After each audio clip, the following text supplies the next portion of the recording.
Hey, hola a todos y todas. Bienvenidos a su canal Lectura en Voz Alta. Yo soy Roberto y hoy les leeré una aventura más del libro Las Memorias de Sherlock Holmes. Pónganse cómodos. Comencemos. El ritual de los Musgrave. Qué rescoldos de venganza se convirtieron de pronto en llamaradas en el alma de aquella apasionada mujer. Una anomalía que a menudo me llamaba la atención en el carácter de mi amigo Sherlock Holmes era la de que, a pesar de que en sus métodos de pensamiento era el más ordenado y metódico de todos los hombres, y aunque también mostraba un cierto esmero discreto en su manera de vestir, en sus hábitos personales era, en cambio, uno de los hombres más desordenados que jamás hayan llevado a la desesperación a un compañero de pensión.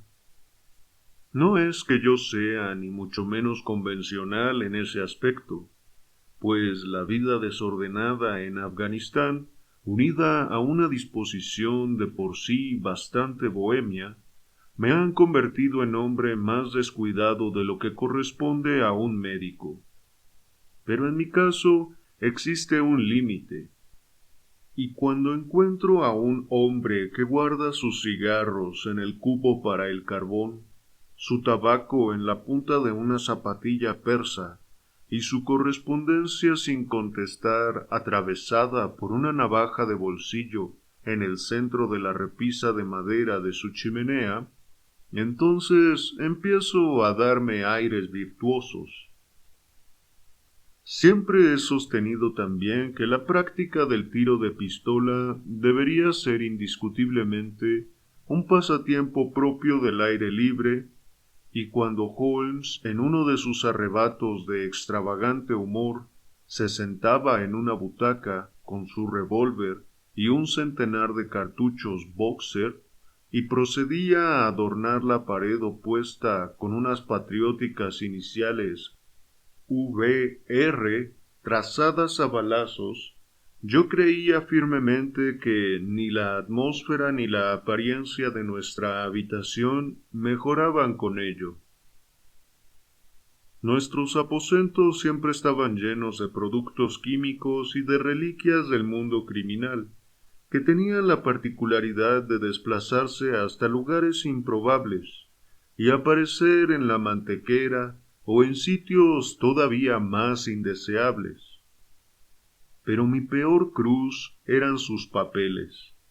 Le causaba horror destruir documentos, en especial aquellos que guardaban relación con anteriores casos suyos, y sin embargo, sólo una o dos veces al año reunía energías para rotularlos y ordenarlos, pues tal como he mencionado en algún lugar de estas incoherentes memorias, sus arranques de apasionada energía, cuando llevaba a cabo las notables hazañas con las que va asociado su nombre, eran seguidos por reacciones letárgicas, durante las cuales permanecía tumbado con su violín y sus libros, casi sin moverse, salvo para pasar del sofá a la mesa. Así, mes tras mes, se acumulaban sus papeles, hasta que en todos los rincones de la habitación se apilaban fajos de textos manuscritos que por nada del mundo habían de quemarse y que no podían ser cambiados de lugar por nadie que no fuera su propietario. Una noche de invierno, sentados los dos frente al fuego, me aventuré a sugerirle que, en vista de que ya había acabado de pegar recortes en su libro de noticias, bien podía emplear las 2 horas siguientes en hacer un poco más habitable nuestra habitación. No pudo negar la justicia de mi petición, y con cara un tanto severa se fue a su dormitorio y volvió de él arrastrando tras de sí una gran caja metálica. La colocó en medio del suelo y poniéndose en cuclillas ante ella, abrió la tapa. Pude observar que una tercera parte de ella ya estaba llena de fajos de papel sujetos con cinta roja para formar diferentes paquetes. Aquí hay casos de sobra, Watson, anunció, mirándome con ojos maliciosos. Creo que si supiera usted todo lo que tengo en esta caja, me pediría que sacara parte de su contenido en vez de meter más papeles en ella. ¿Están en ella, pues, los documentos referentes a sus primeros trabajos? Pregunté. A menudo he deseado disponer de sus notas sobre estos casos. Sí, amigo mío. Todos ellos fueron prematuros, anteriores a la llegada de mi biógrafo para glorificarme. Levantaba un fajo tras otro con manos cuidadosas, casi acariciantes. No todos son éxitos, Watson, añadió. Pero entre ellos hay algunos problemitas de lo más atractivo. He aquí los datos del asesinato de Tarleton y el caso de Van Berry, el comerciante de vinos, y la aventura de la anciana rusa y el singular asunto de la muleta de aluminio, así como un relato completo acerca de Ricoletti, el del pie de piña, y su abominable esposa. Y aquí. Esto sí que es en realidad algo un poco recherché. Hundió el brazo hasta el fondo de la caja y extrajo una cajita de madera con tapa deslizante, como las que contienen ciertos juguetes infantiles. Sacó de su interior un trozo de papel arrugado, una llave de bronce de modelo antiguo y 3 discos metálicos viejos y oxidados. Y bien, muchacho, ¿qué deduce usted de este lote? Preguntó, sonriendo al ver mi expresión. Es una colección curiosa. Muy curiosa, y la historia que la acompaña le parecerá todavía más curiosa.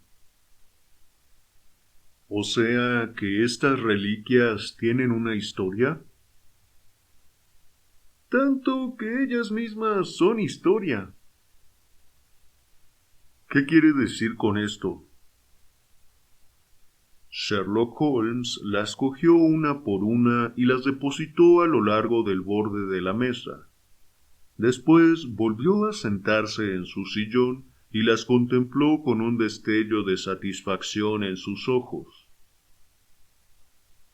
Esto, me dijo, es todo lo que me queda para recordarme la aventura del ritual de los Musgrave. Yo le había oído mencionar el caso más de una vez, aunque nunca había podido ver reunidos sus detalles. Me agradaría mucho que me ofreciera un relato del mismo, le aseguré. Dejando toda la basura tal como está, exclamó con malicia. Veo que, después de todo, su amor al orden no soporta tensiones excesivas, Watson. Pero yo me alegraría de que agregara este caso a sus anales, pues en él hay detalles que le confieren un carácter único en los archivos criminales de este país, o según creo, de cualquier otro. Ciertamente una recolección de mis ínfimos logros estaría incompleta si no contuviera un relato de este asunto tan singular. Tal vez recuerde cómo el caso de la corbeta Gloria Scott y mi conversación con aquel hombre desdichado de cuyo destino ya le hablé llamaron por primera vez mi atención hacia la profesión que se ha convertido en el trabajo de mi vida. Usted me ve ahora, cuando mi nombre es bien conocido por doquier y reconocido en general, tanto por el público como por las fuerzas oficiales, como un último tribunal de apelación en casos dudosos. Incluso cuando usted me conoció, en tiempos de aquel asunto que ha conmemorado en Estudio en Escarlata, yo ya había establecido una relación considerable, aunque no muy lucrativa. No puede imaginar cuán difícil me resultó todo al principio, y cuánto tiempo tuve que esperar antes de comenzar a abrirme camino. Cuando llegué a Londres, tenía unas habitaciones en Montague Street, junto a la esquina del British Museum, y allí esperé, rellenando mi abundante tiempo de ocio con el estudio de todas aquellas ramas de la ciencia que pudieran conferirme mayor eficiencia. De vez en cuando se me presentaban casos, sobre todo por la mediación de colegas estudiantes, pues mis últimos años en la universidad hubo allí abundantes comentarios sobre mi persona y sobre mis métodos. El tercero de estos casos fue el del ritual de los Musgrave, y en el interés que suscitó tan singular cadena de acontecimientos, así como en las importantes cuestiones que, según resultó, estaban en juego, sitúo yo mi primer paso adelante hacia la posición que ahora ocupo. Reginald Musgrave había pasado por mi colegio y nos conocíamos superficialmente. No era popular en general entre los alumnos, aunque a mí siempre me pareció que aquello que se consideraba como orgullo era en realidad un intento de ocultar una extrema timidez natural. En apariencia, era hombre de un tipo que no podía ser más aristocrático, alto, con nariz recta y ojos grandes, de ademanes lánguidos, y sin embargo corteses.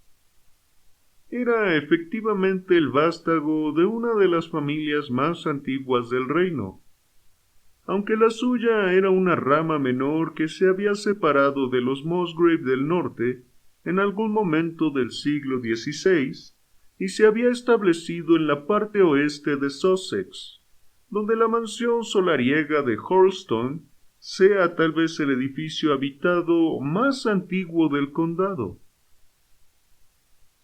Algo de su lugar natal parecía haberse adherido a él, y nunca miré su semblante pálido y anguloso, ni la postura de su cabeza, sin asociarle arcadas grises y ventanas con parteluz, y todos los vestigios venerables de una sede feudal.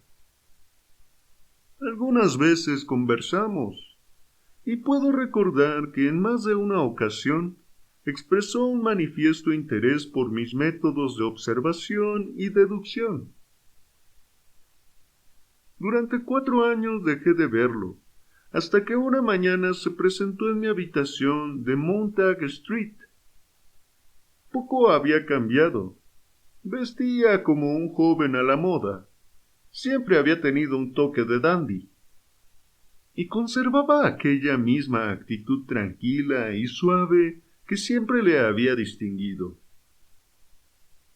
«¿Cómo te van las cosas, Musgrave?», le pregunté, después de habernos estrechado cordialmente la mano. «Te habrás enterado, probablemente, de la muerte de mi pobre padre», repuso. «Nos dejó hace cosa de un par de años. Desde entonces he tenido que administrar las fincas de Hurlstone, como es natural, y puesto que también soy miembro del Parlamento por mi distrito, he llevado una vida muy atareada. Pero tengo entendido, Holmes, que estás canalizando con fines prácticos aquellas facultades con las que solías sorprendernos. Sí, contesté. He optado por vivir de mi ingenio. Me agrada oírlo, porque en este momento tu consejo me resultará extraordinariamente valioso. Han ocurrido algunas cosas muy extrañas en Hurlstone, y la policía no ha sido capaz de arrojar ninguna luz sobre el asunto. Se trata en realidad de un asunto de lo más extraordinario e inexplicable. Puede imaginar con qué interés lo escuchaba, Watson, pues parecía como si aquella oportunidad que yo había estado anhelando durante aquellos meses se presentara por fin. En mi fuero interno creía que saldría airoso allí donde otros habían fracasado, y ahora tenía la posibilidad de ponerme a prueba. Por favor, deme todos los detalles, exclamé.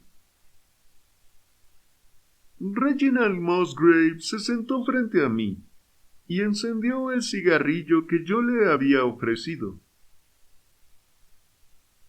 Debes saber, comenzó, que aunque yo esté soltero, tengo que mantener una considerable plantilla de sirvientes en Hurlstone, pues es una mansión antigua, muy grande e intrincada, y requiere mucha atención.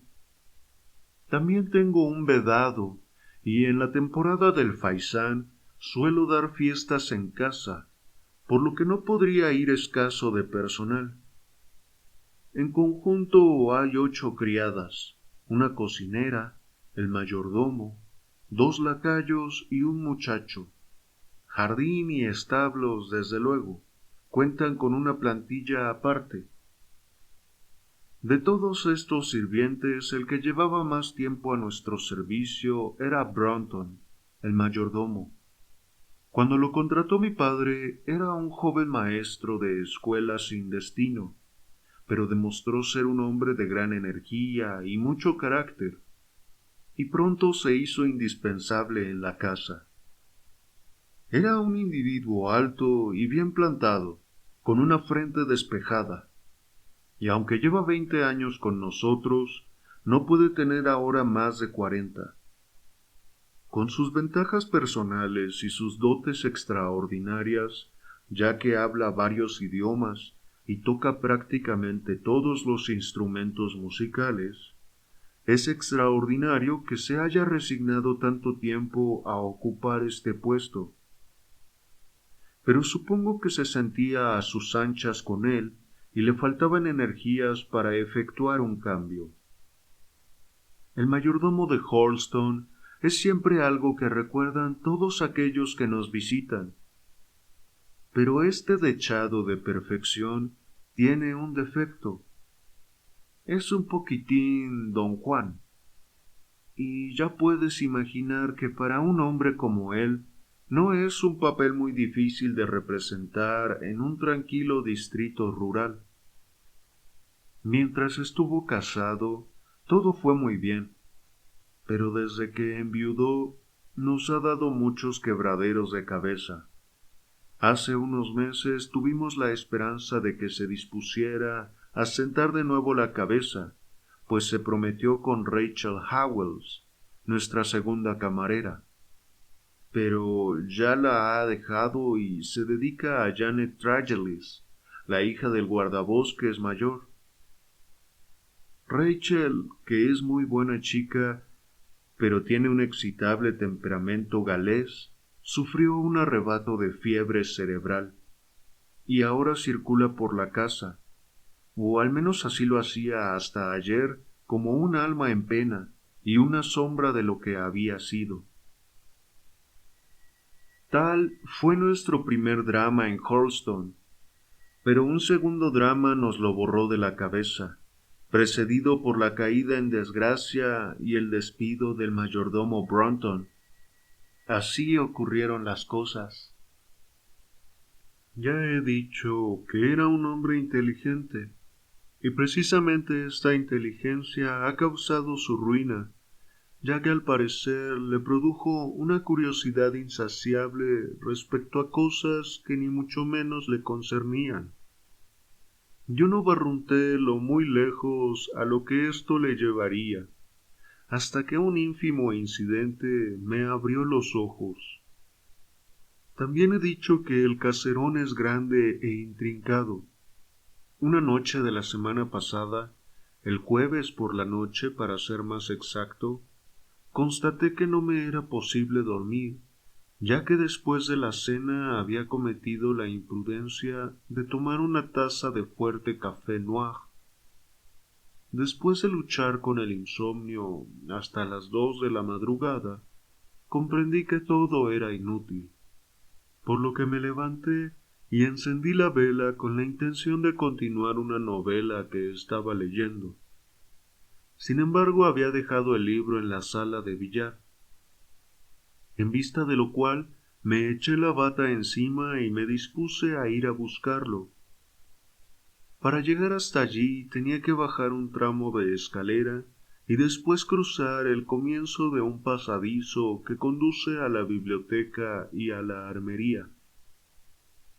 Puedes imaginar mi sorpresa cuando, al mirar a lo largo de este pasillo, vi un destello de luz procedente de la puerta abierta de la biblioteca. Yo mismo había apagado la lámpara y cerrado la puerta antes de ir a acostarme. Naturalmente, lo primero que pensé fue en ladrones. En Hurlstone, los pasillos tienen sus paredes decoradas en gran parte con trofeos a base de armas antiguas. De uno de ellos descolgué un hacha de combate, y dejando la vela detrás mío, avancé de puntillas por el pasadizo y atisbé a través de la puerta abierta. Quien se encontraba en la biblioteca era Brunton, el mayordomo. Estaba sentado en un sillón con una hoja de papel que parecía un mapa sobre su rodilla y la frente apoyada en su mano, como sumido en profundos pensamientos. Estupefacto me quedé mirándolo desde la oscuridad. Una velita larga y delgada, colocada junto al borde de la mesa, proyectaba una débil luz que bastó para indicarme que estaba totalmente vestido. De pronto, mientras yo miraba, abandonó el sillón, se encaminó hacia un escritorio situado a un lado y abrió uno de los cajones. De éste sacó un papel y volviendo a su asiento, lo alisó junto a la velita y contra el borde de la mesa. Seguidamente empezó a estudiarlo con profunda atención. Me invadió tal indignación por su desparpajo y la forma tan hogareña de examinar nuestros documentos familiares, que di un paso adelante y Brunton, alzando la vista, me descubrió enmarcado en el umbral. Se levantó de un salto. El miedo dio un tono lívido a su semblante y ocultó en su pecho el papel parecido a un mapa que antes había estado estudiando. «Muy bien», exclamé, «así nos paga la confianza que hemos puesto en usted. Mañana mismo abandonará mi servicio». Se inclinó con el aspecto del hombre que se siente completamente aplastado y pasó junto a mí sin pronunciar palabra. La vela seguía sobre la mesa, y a su luz eché un vistazo para saber qué era el papel que Brunton había sacado del escritorio.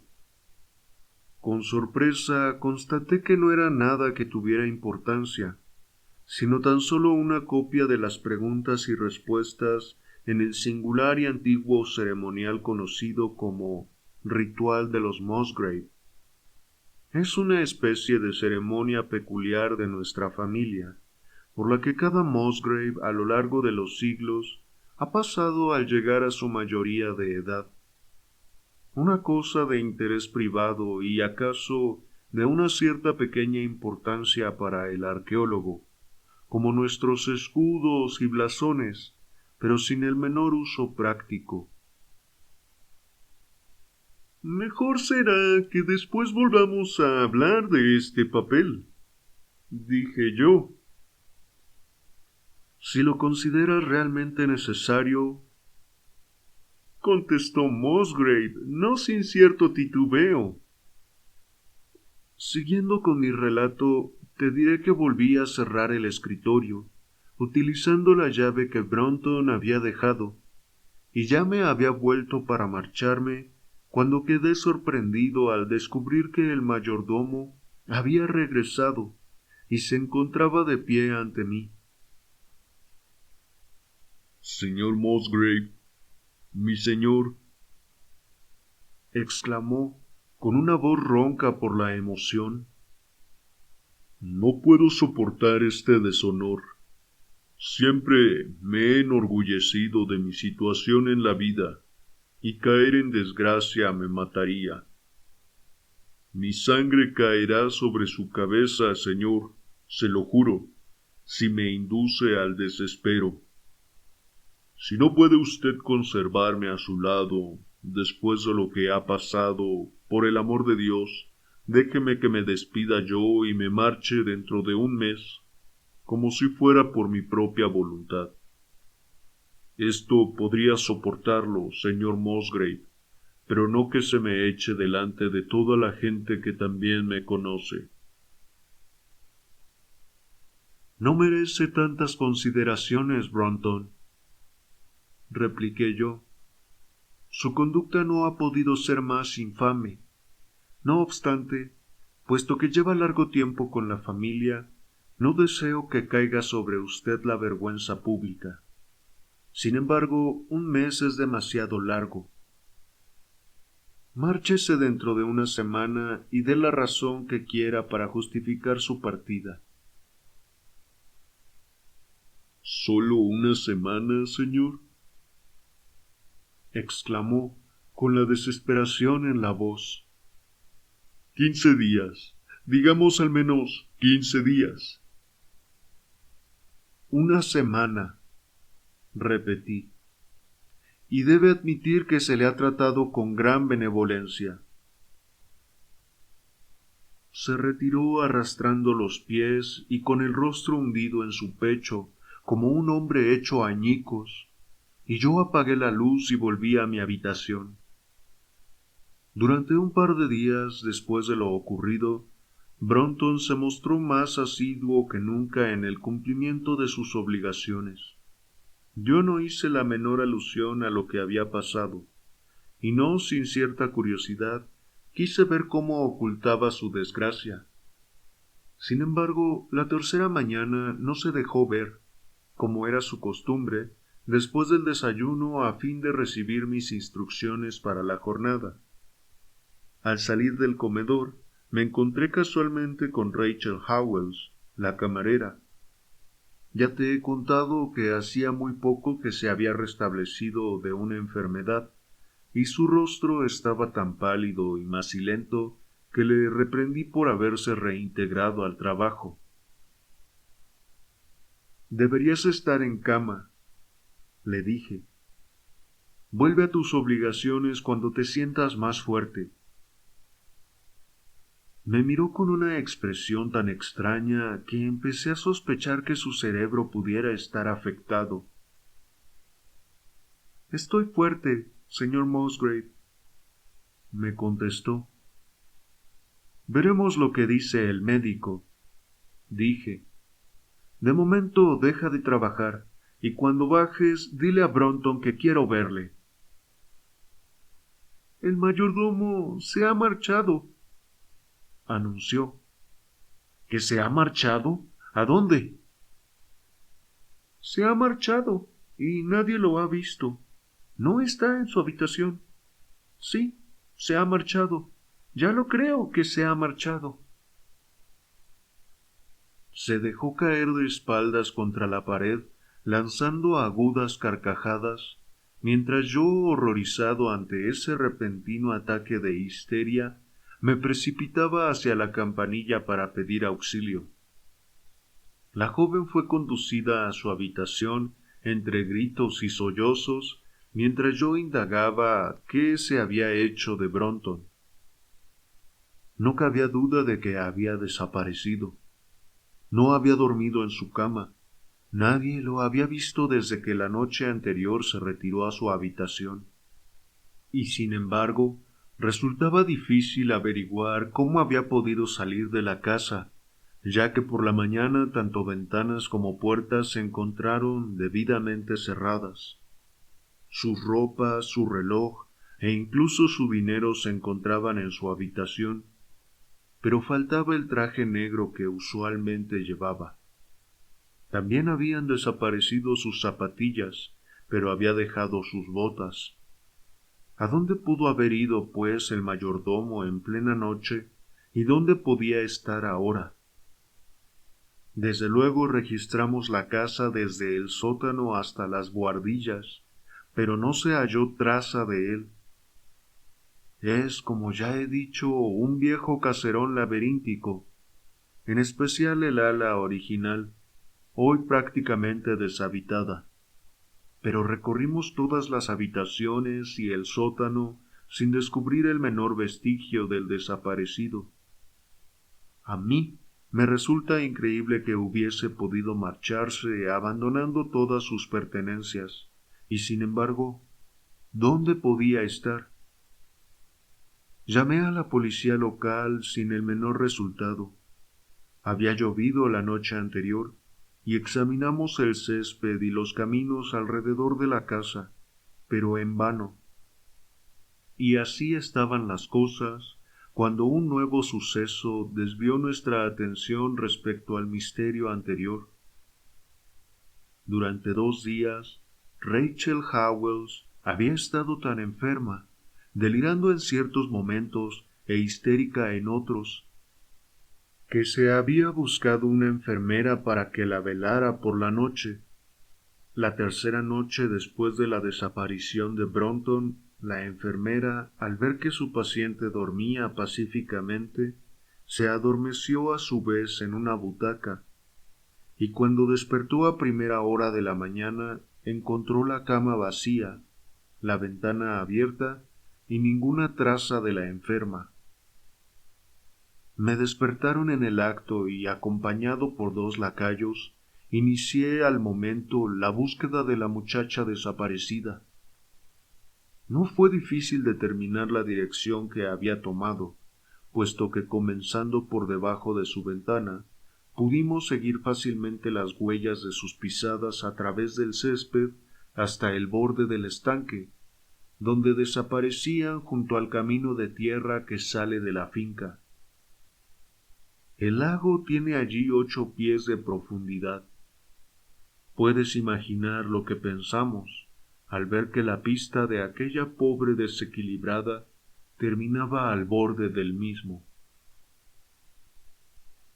Desde luego, enseguida buscamos medios de rastreo y se iniciaron los trabajos para recuperar sus restos, pero no pudimos encontrar trazas del cadáver.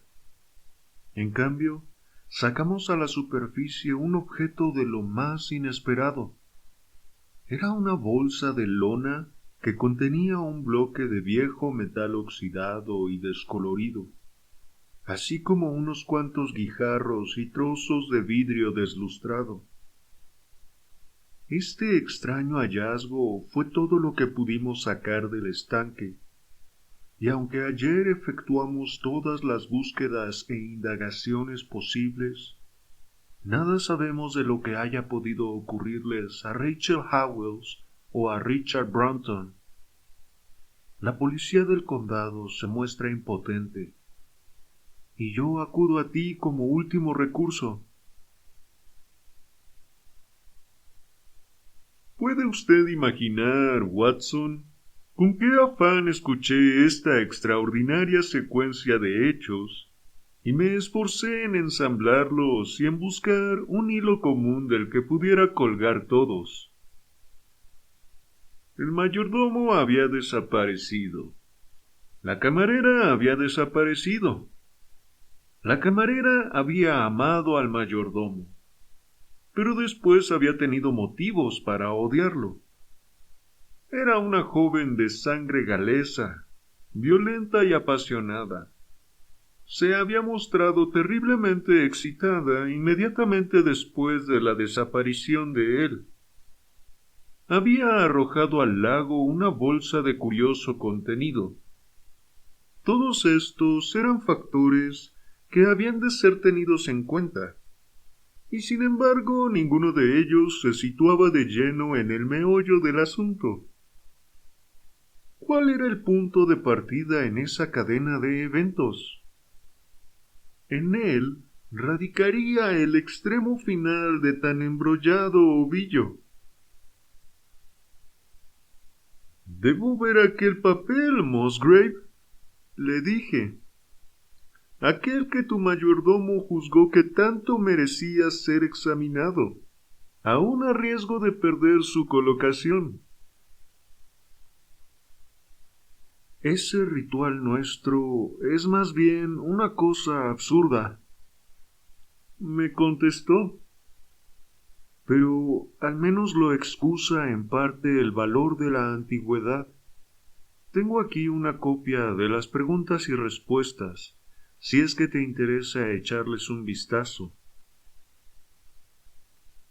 «Me entregó este mismo papel que tengo aquí, Watson, y tal es el extraño catecismo al que cada Musgrave había de someterse al hacerse cargo de la propiedad. Voy a leerle las preguntas y respuestas tal como aparecen aquí. ¿De quién era? Del que se ha marchado. ¿Quién la tendrá? El que vendrá. ¿Dónde estaba el sol? Sobre el roble. ¿Dónde estaba la sombra? Bajo el olmo. ¿Con qué paso se medía? Al norte por 10 y por 10, al este por 5 y por 5, al sur por 2 y por 2, al oeste por 1 y por 1, y por debajo. ¿Qué daremos por ella? Todo lo que poseemos. ¿Por qué deberíamos darlo? Para responder a la confianza. El original no lleva fecha, pero corresponde a mediados del siglo XVII. Observó Musgrave. Temo, sin embargo, que en poco puede ayudarte esto a resolver el misterio. Al menos nos ofrece otro misterio, repuse, y un misterio que es incluso más interesante que el primero. Puede ser que la solución de uno resulte ser la solución del otro. Me excusarás, Musgrave, si digo que tu mayordomo me hace todo el efecto de haber sido un hombre muy inteligente y de haber tenido una percepción más aguda que 10 generaciones de sus amos. No sigo tu razonamiento, Holmes, dijo Musgrave. A mí el papel me parece carente de toda importancia práctica. Pues a mí me parece inmensamente práctico, y creo que Brunton era de la misma opinión. Es probable que lo hubiera visto antes de aquella noche en que tú le sorprendiste. Es muy posible. Nunca hicimos nada para ocultarlo. Yo imagino que él deseaba simplemente refrescar su memoria por si fuera aquella su última ocasión. Según tengo entendido, utilizaba una especie de mapa o carta que estaba comparando con el manuscrito y que se metió en el bolsillo al aparecer tú, ¿no es así? Así es, pero ¿qué podía tener esto que ver con esa antigua costumbre familiar nuestra? ¿Y qué significa toda esa jeringosa? No creo que vayamos a tener gran dificultad para determinar esto. respondí. Con tu permiso, tomaremos el primer tren para Sussex y profundizaremos un poco más en el asunto en el lugar que le corresponde.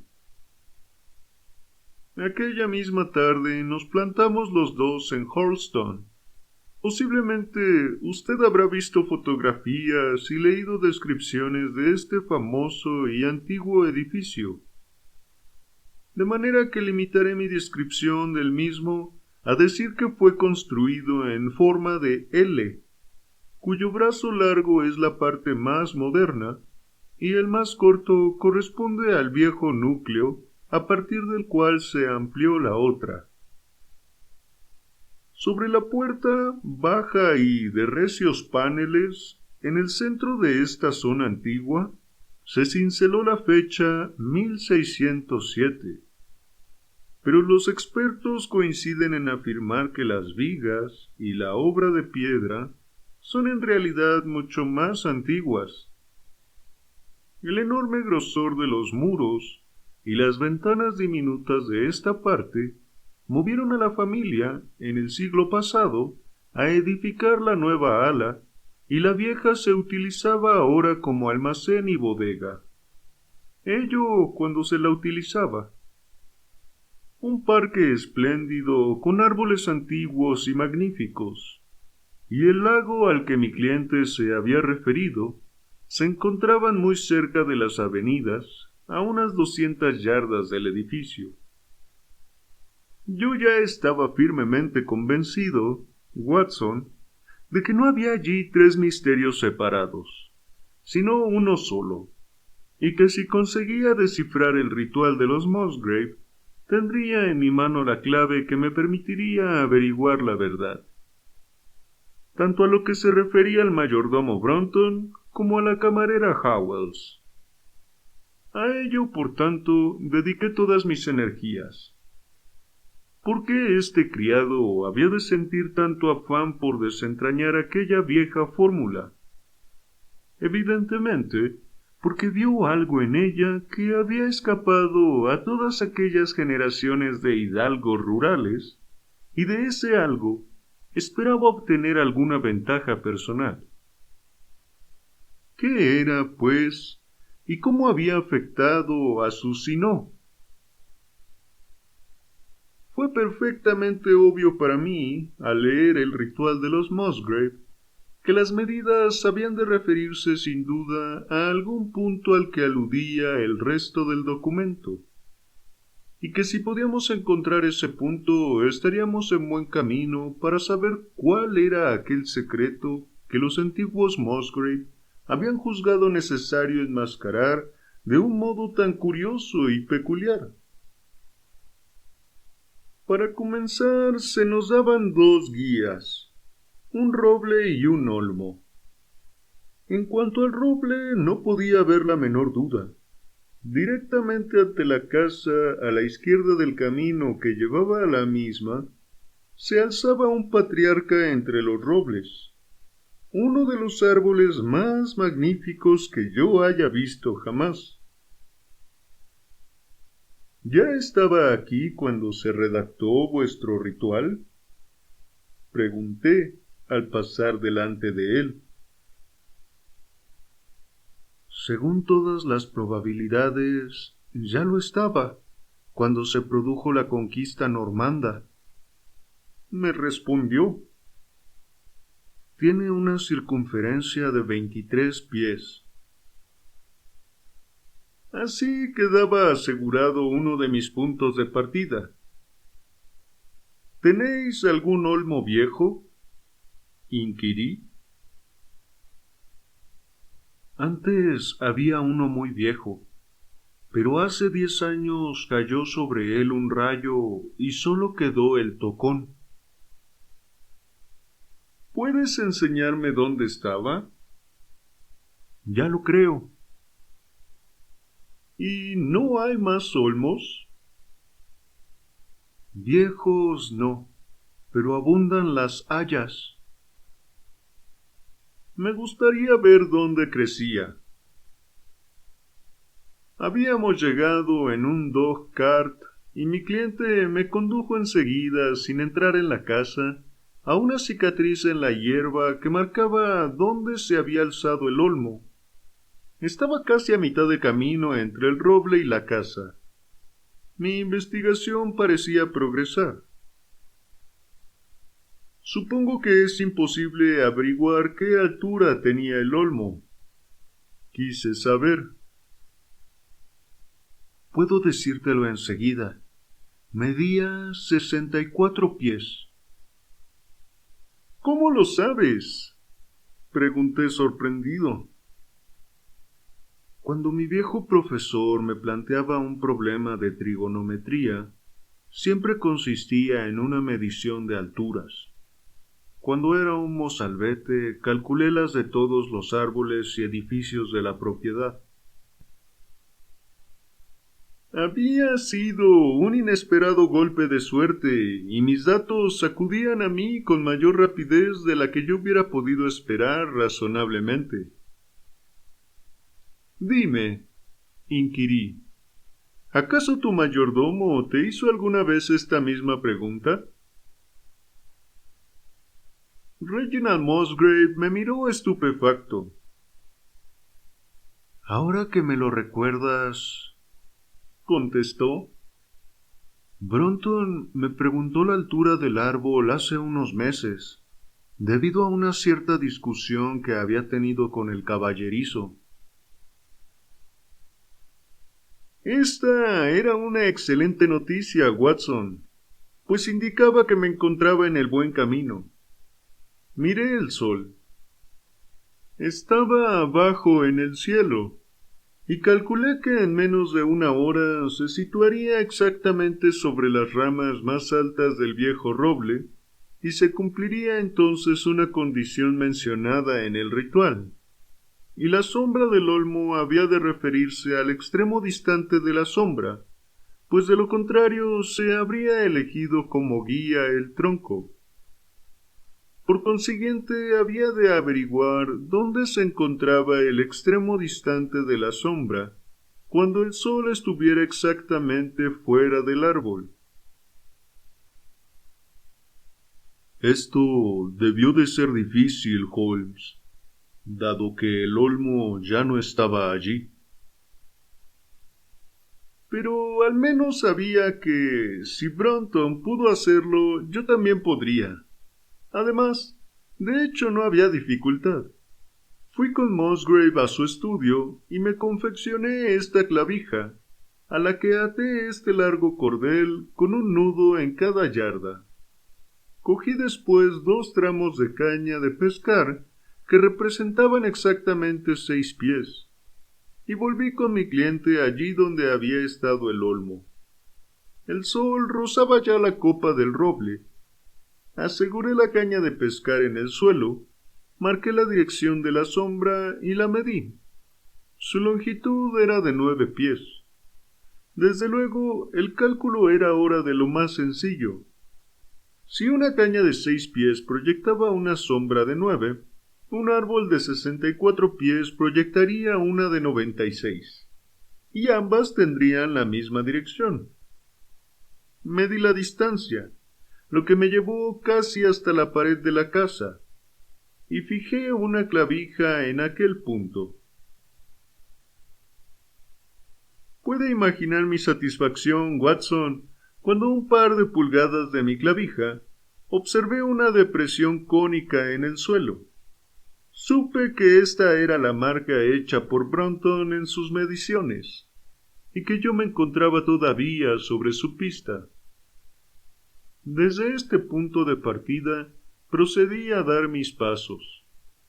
Después de haber verificado primero los puntos cardinales con mi brújula de bolsillo, 10 pasos con cada pie me situaron paralelamente a la pared de la casa, y de nuevo marqué la posición con una clavija.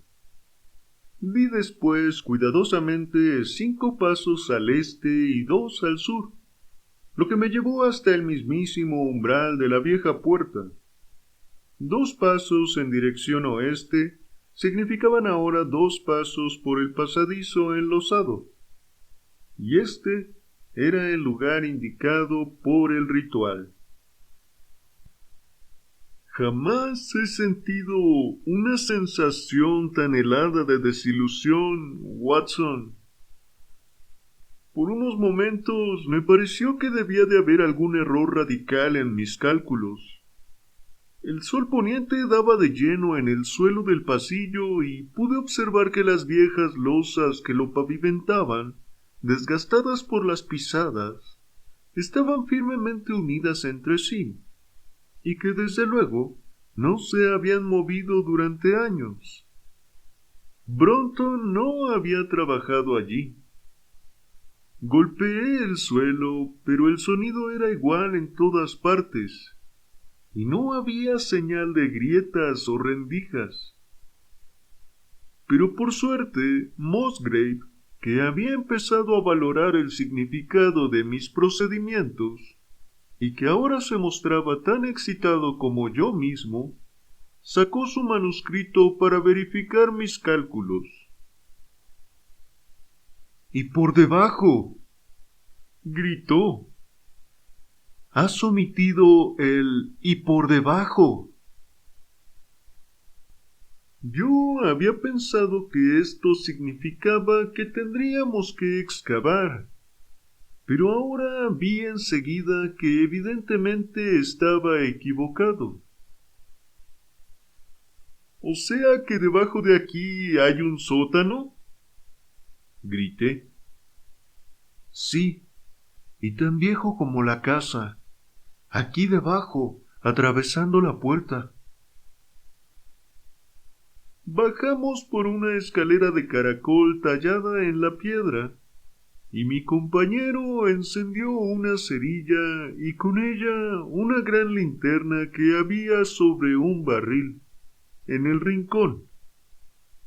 Al instante fue obvio que por fin habíamos dado con el verdadero lugar, y que no éramos los únicos en visitar aquel sitio. Había sido utilizado como almacén de leña por los zoquetes de madera, que evidentemente habían estado esparcidos en el suelo. Estaban ahora apilados a los lados, a fin de dejar expedito el espacio central. Había en este espacio una losa grande y pesada, con una oxidada anilla de hierro en medio, a la que había sido atada una gruesa bufanda a cuadros, como las usadas por los pastores. —¡Por Júpiter! —gritó mi cliente. —Esta es la bufanda de Bronton. Se la he visto puesta, y podría jurarlo. ¿Qué ha estado haciendo aquí este villano? Sugerí que se llamara a un par de policías del condado para que estuvieran presentes, y a continuación intenté alzar la piedra tirando de la bufanda. Lo único que logré fue moverla ligeramente, y solo con la ayuda de uno de los agentes conseguí por fin correrla a un lado. Un negro agujero bostezaba bajo ella, y atisbamos su interior mientras Musgrave, arrodillado al lado, hacía bajar la linterna. Ante nosotros se abría una pequeña cámara de 7 pies de profundidad y 4 de anchura. A un lado había un arca de madera, más bien baja y con refuerzos de metal, cuya tapa estaba alzada y de cuya cerradura sobresalía esta llave tan curiosa y antigua.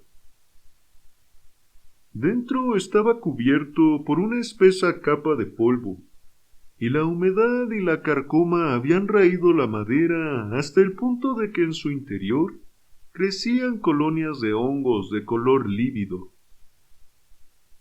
Varios discos de metal, aparentemente monedas antiguas, como la que tengo aquí, estaban esparcidas en el fondo del arca, pero no contenía nada más. En aquellos momentos, sin embargo, no prestamos atención al viejo arcón, pues nuestros ojos estaban clavados en algo que se agazapaba junto a él. Era la figura de un hombre, vestido de negro, en cuclillas, con la frente apoyada en el borde del arca y con los brazos abiertos para abarcar todo el ancho de ella. Esta postura había golpeado toda la sangre estancándola en su cara, y nadie hubiera reconocido aquella fisonomía deformada y color de hígado, pero su altura, su traje y sus cabellos bastaron para demostrar a mi cliente, una vez que hubimos subido el cadáver, que se trataba indudablemente de su mayordomo desaparecido. Llevaba muerto varios días, pero en su persona no se apreciaban heridas ni magulladuras que explicaran cómo había encontrado tan espantoso final. Una vez retirado su cuerpo del sótano, nos encontrábamos todavía con un problema que era casi tan formidable como aquel con el que habíamos comenzado. Confieso que hasta el momento, Watson, me sentía decepcionado en mi investigación. Yo había contado con solucionar el asunto apenas se encontrara el lugar al que hacía referencia el ritual. Pero ahora me encontraba allí, y al parecer tan lejos como siempre de saber qué era aquello que la familia había ocultado con tan elaboradas precauciones. Cierto que había hecho luz respecto al Sino de Brompton, pero ahora tenía que averiguar cómo se había abatido aquel Sino sobre él, y qué papel desempeñó en la cuestión la mujer que había desaparecido. Me senté en un barrilete que había en un rincón y medité cuidadosamente todo lo sucedido. Usted ya conoce mis métodos en tales casos, Watson. Me pongo en el lugar del sujeto, y después de calibrar ante todo su inteligencia, trato de imaginar cómo habría procedido yo en las mismas circunstancias. En este caso, la cuestión se simplifica por el hecho de poseer Brompton una inteligencia de primera fila, de modo que era innecesario proceder a una bonificación para conseguir la ecuación personal, como dicen los astrónomos. Él sabía que se había ocultado algo valioso. Localizó el sitio. Descubrió que la piedra que lo cubría era demasiado pesada para que un hombre pudiera moverla sin ayuda. ¿Qué iba a hacer a continuación? No podía obtener ayuda del exterior, aun en el caso de contar con alguien en quien pudiera confiar, sin desatrancar puertas y correr un riesgo muy alto de ser descubierto. Era mejor, si existía la posibilidad, disponer de un ayudante dentro de la casa. Pero ¿a quién podría pedírselo? Aquella chica le había amado sinceramente. A un hombre siempre le resulta difícil admitir que finalmente haya perdido el amor de una mujer por muy mal que él la haya tratado. Mediante unas pocas atenciones intentaría hacer las paces con la joven Howells, y acto seguido la enrolaría como cómplice. Irían juntos una noche al sótano, y sus fuerzas unidas bastarían para levantar la piedra. Hasta el momento, yo podía seguir sus acciones como si en realidad hubiera asistido a ellas. Sin embargo, para dos personas, y una de ellas mujer, levantar la piedra representaba un duro esfuerzo. Un robusto policía de Sussex y yo no lo habíamos considerado ni mucho menos una tarea ligera. ¿Qué podían hacer que les sirviera de ayuda? Probablemente lo que yo mismo hubiera hecho. Me levanté y examiné atentamente los diferentes trozos de madera esparcidos por el suelo. Casi enseguida encontré lo que esperaba. Un trozo de 3 pies de longitud tenía bien marcada una muesca en un extremo, en tanto que otros varios estaban esparcidos en los lados, como si los hubiese comprimido algún peso considerable. Era evidente que al levantar la piedra habían introducido cuñas de madera en la grieta formada hasta que al final, cuando la abertura ya era lo bastante grande como para pasar por ella, la mantuviera expedita mediante un tronco colocado en sentido longitudinal, y que muy bien pudo quedar marcado por una muesca en el extremo inferior, dado que todo el peso de la piedra había de presionarlo contra el borde de esa otra losa. Hasta el momento yo seguía pisando terreno firme. Y seguidamente, ¿cómo iba yo a proceder para reconstruir aquel drama de medianoche? Estaba bien claro que sólo una persona podía introducirse en aquel agujero, y que esta persona fue Brunton. La chica debió de esperar arriba. Brunton abrió entonces el arca, le entregó a ella el contenido, presumiblemente, puesto que nada se ha encontrado. Y entonces, ¿qué ocurrió? ¿Qué rescoldos de venganza se convirtieron de pronto en llamaradas en el alma de aquella apasionada mujer celta? Cuando vio que el hombre que la había agraviado, acaso mucho más de lo que él pudiera sospechar, se encontrara en su poder. ¿Fue una casualidad que el madero resbalara y que la piedra encerrara a Brunton en lo que se había convertido en su sepulcro? ¿Era ella tan solo culpable de haber guardado silencio respecto a la suerte corrida por él? ¿O bien un golpe repentino asestado por su mano había desviado el soporte y permitido que la losa se asentara de nuevo en su lugar? Fuera lo que fuese, a mí me parecía ver aquella figura femenina agarrando todavía el tesoro recién hallado y subiendo precipitadamente por la escalera de caracol, mientras tal vez resonaban detrás de ella gritos sofocados y el golpeteo de unas manos frenéticas contra la losa de piedra que estaba privando de aire a su amante infiel. Tal era el secreto de la palidez de ella, de sus nervios maltrechos y de sus arrebatos de risa histérica la mañana siguiente. ¿Pero qué había contenido el arca? ¿Y qué había hecho ella con ese contenido? Desde luego, debía tratarse del metal viejo y no de los guijarros que mi cliente había sacado del estanque. Ella lo había arrojado todo allí apenas tuvo una oportunidad, a fin de eliminar la última traza de su crimen. Durante 20 minutos yo había permanecido sentado e inmóvil meditando sobre estas cuestiones. Musgrave seguía de pie, muy pálido su semblante, balanceando su linterna y mirando el fondo de aquel agujero. «Son monedas de Carlos I», dijo, mostrando las pocas que habían quedado en el arca. «Como puedes ver, acertamos al calcular la fecha del ritual».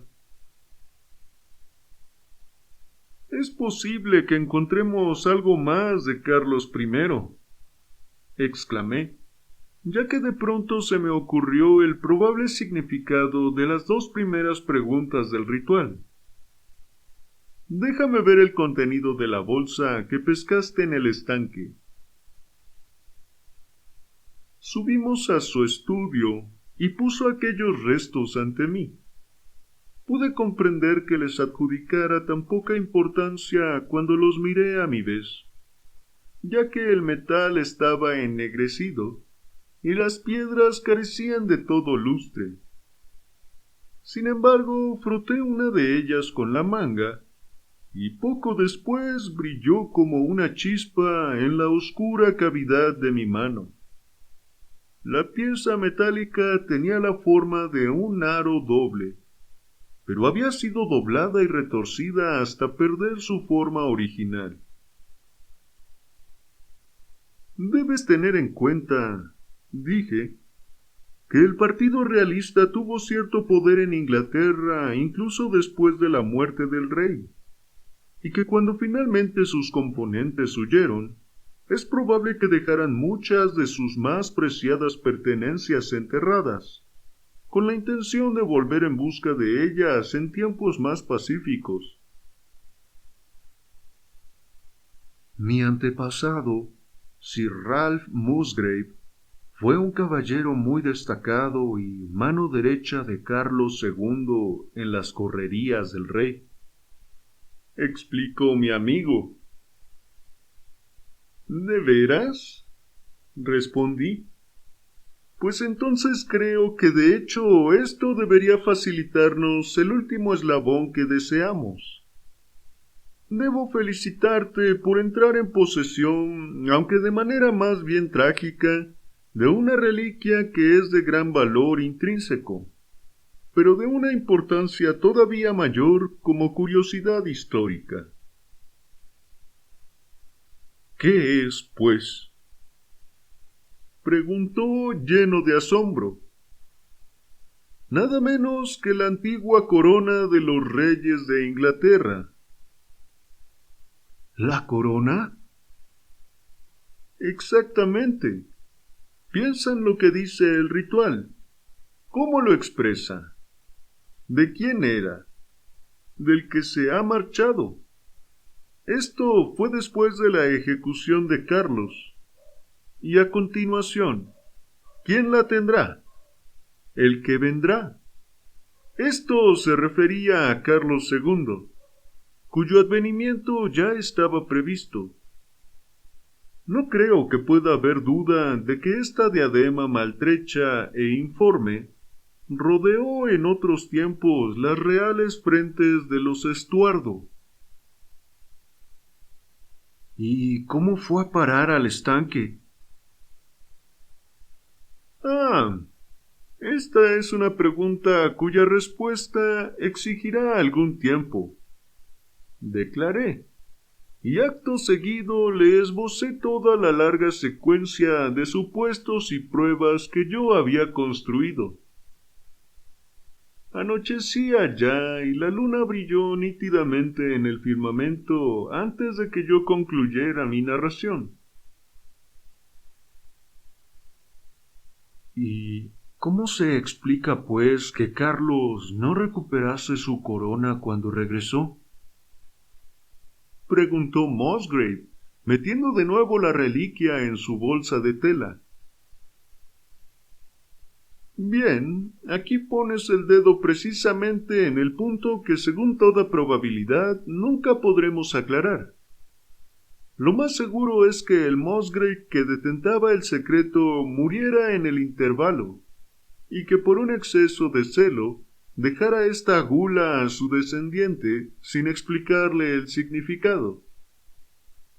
A partir de aquel día y hasta hoy, ha pasado de padre a hijo, hasta caer en manos de un hombre que supo desentrañar su secreto y perdió la vida en el intento.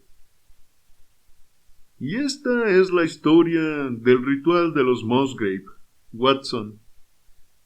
Guardan la corona en Hurlstone, aunque tuvieron algunas dificultades legales y se vieron obligados a pagar una suma considerable antes de obtener permiso para conservarla.